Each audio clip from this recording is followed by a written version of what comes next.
Metaphors दुनिया का सबसे बड़ा नेटवर्क मार्केटिंग का प्लेटफॉर्म है। इसमें लोग थोड़ी सी इन्वेस्टमेंट करके अपना बिजनेस स्टार्ट करते हैं और इससे पैसिव इनकम कमा रहे हैं। इसमें Matic coin as a network fees use होता है और डाई स्टेबल कॉइन में हम इसमें इन्वेस्टमेंट करते हैं और डाई स्टेबल कॉइन से ही हमारी अर्निंग होती है। और इसके साथ साथ जब आप इसमें ज्वाइनिंग लेते हैं तो आपको SFC कॉइन दिया जाता है, जो कि मेटाफोर्स का स्टेबल कॉइन है जिसकी प्राइस $1 है। इसका सारा सिस्टम ऑटोमेटिक है। इसमें आप जो इन्वेस्टमेंट करते हैं वो भी ऑटोमेटिक ही हो जाती है और जो आपको मिलता है यानी कि जिसका विड्रॉवल लगाते हैं वो भी आपको ऑटोमेटिक ही आपके ट्रस्ट वैलेट के अंदर रिसीव हो जाता है। ये सारा सिस्टम स्मार्ट कॉन्ट्रैक्ट के ऊपर बेस करता है, ब्लॉकचेन टेक्नोलॉजी के ऊपर बेस करता है। इसमें किसी किस्म की विड्रॉवल रिक्वेस्ट लगाने की ज़रूरत नहीं पड़ती, यानी कि जो भी आपकी इन्वेस्टमेंट या जो भी आपकी अर्निंग होती है उसी टाइम आपके ट्रस्ट वैलेट के अंदर आपको रिसीव हो जाती है और जब आपका दिल चाहे आप इससे कैश आउट करवा सकते हैं। इसमें ज्वाइनिंग लेने के लिए क्लासिक के 12 लेवल दिए गए हैं। फर्स्ट लेवल $5 से स्टार्ट होता है और उसके बाद हर लेवल की प्राइस पहले लेवल से डबल होती है, यानी कि फर्स्ट स्लॉट की प्राइस अगर आपको $5 दी गई है तो सेकंड स्लॉट की प्राइस इसके में $10 होगी। अभी इसकी प्री सेल चल रही है, प्री सेल में इसकी ये प्राइस है और अगर अभी स्टैंडर्ड प्राइस शुरू हो जाती है यानी कि प्री सेल खत्म हो जाती है, इसकी प्राइस डबल हो जाएगी, तो फिर आपकी जो ज्वाइनिंग है वो $10 से होगी। इसमें ज्वाइनिंग लेने के लिए सबसे पहले आपके पास trust wallet, token pocket wallet या मेटामास्क कोई भी वैलेट आपके पास होना ज़रूरी है। उसके बाद आप इसमें ज्वाइनिंग कर सकते हैं। इसके अलावा आपके ट्रस्ट वैलेट के अंदर डाई स्टेबल कॉइन और मैटिक कॉइन होना ज़रूरी है, जो कि आप मुझसे बाय कर सकते हैं, किसी भी सेलर से बाय कर सकते हैं, बाइनेंस, OKX, किसी भी एक्सचेंज से बाय कर सकते हैं। और अगर हाँ आप मेरी टाइगर्स टीम में ज्वाइनिंग लेते हैं तो आपको प्रॉपर गाइड भी किया जाएगा, ज्वाइनिंग में भी डिस्काउंट दिया जाएगा। इसके अलावा अगर आप लेवल अपग्रेड करते हैं तो भी आपको पैसिव कैशबैक दिया जाएगा। अभी हम बात करते हैं कि इसमें वर्किंग किस तरीके से होती है। इसमें दो तरीके हैं, एक तो आप वर्किंग करके भी इनकम कर सकते हैं, दूसरे आप नॉन वर्किंग से भी इनकम कर सकते हैं। वर्किंग इसमें टोटली नेटवर्क मार्केटिंग है, आपने लोगों को ज्वाइन करवाना है और आपकी इनकम होगी, लेकिन नॉन वर्किंग से आपको इनकम इसमें होती है।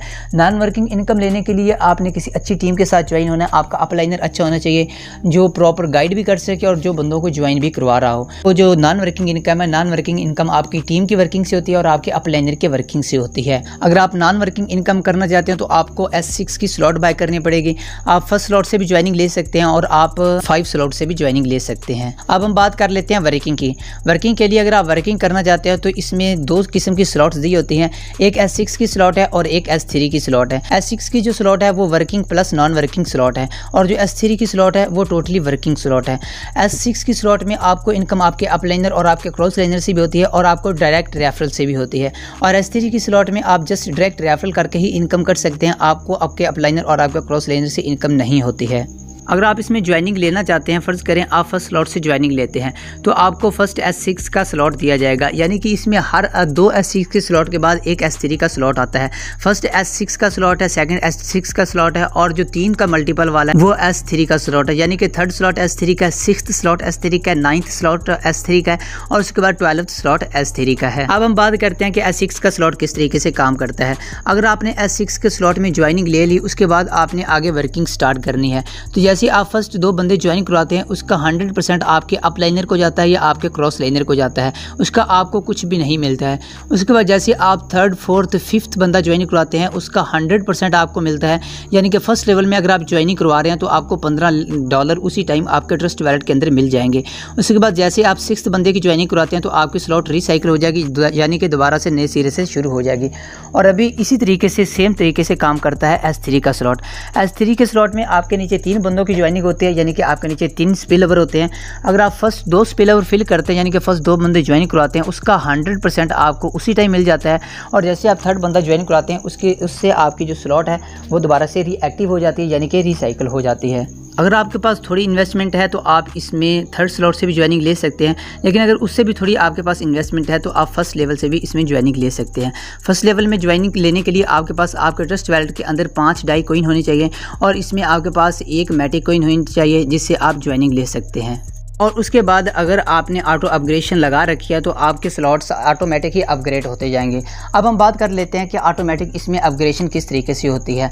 फ़र्ज़ करें आपने फर्स्ट स्लॉट से ज्वाइनिंग ली है और आपने बंदों का ज्वाइन करवाना शुरू कर दिया है, तो फर्स्ट 2 बंदों की इनकम मैंने ऑलरेडी बताया वो आपके अपलाइनर जो आपके क्रॉस लाइनर को जाएगी और जैसे आप 3rd बंदा ज्वाइन कराएंगे उसकी 100% आपको मिल जाएगी। अब जैसे आप 4th और 5th बंदा ज्वाइन करवाएंगे वो वेबसाइट में होल्ड रहेगी, जैसे 2 बंदे कंप्लीट होते जाएंगे तो आपका जो सेकंड लेवल है वो अपग्रेड अपग्रेड हो जाएगा और उसकी इनकम आपके अपलाइनर को चली जाएगी या आपके क्रॉस लाइनर को चली जाएगी। इस तरीके से जैसे आप छठा बंदा ज्वाइन कराएंगे तो उससे आपकी जो S6 की स्लॉट है वो दोबारा से रिसाइकिल हो जाएगी। अब हम बात करते हैं कि S3 की स्लॉट में ऑटो अपग्रेडेशन किस तरीके से होती है। S3 की स्लॉट में आप फर्स्ट 2 बंदे ज्वाइन करवाते हैं तो उससे आपका लेवल अपग्रेड हो जाएगा। फ़र्ज़ करें 3rd लेवल में है तो 4th लेवल हो जाएगा, या 6th लेवल में है 7th लेवल हो जाएगा। लेकिन अगर आप ऑटो अपग्रेड नहीं करते तो इसमें आपके 25% फीस काटी जाती है जो कि प्रोडक्ट फंड में जाती है, और जो 75% है वो आपके ट्रस्ट वैलेट के अंदर आपको उसी टाइम रिसीव हो जाती है। अब हम बात करते हैं कि प्रोडक्ट फ़ंड क्या है और प्रोडक्ट फ़ंड में हमारी फ़ीस क्यों जाती है। प्रोडक्ट फ़ंड बेसिकली इस वेबसाइट का जो कॉइन आने वाला है, इसमें जो NFT दे रहे हैं वो है प्रोडक्ट फ़ंड। जो हमारी फ़ीस प्रोडक्ट फ़ंड में कटती है वो भी हमें ही रिसीव होनी है, लेकिन वो कब रिसीव होगी, जब हमारे पास 6th लेवल होगा वो हमें NFT की शक्ल में दी जाएगी और हमें फोर्स कॉइन की शक्ल में दी जाएगी। अभी हम बात कर लेते हैं इसमें जो फर्स्ट आईडी लगी हुई है वो है मिस्टर लाडो की।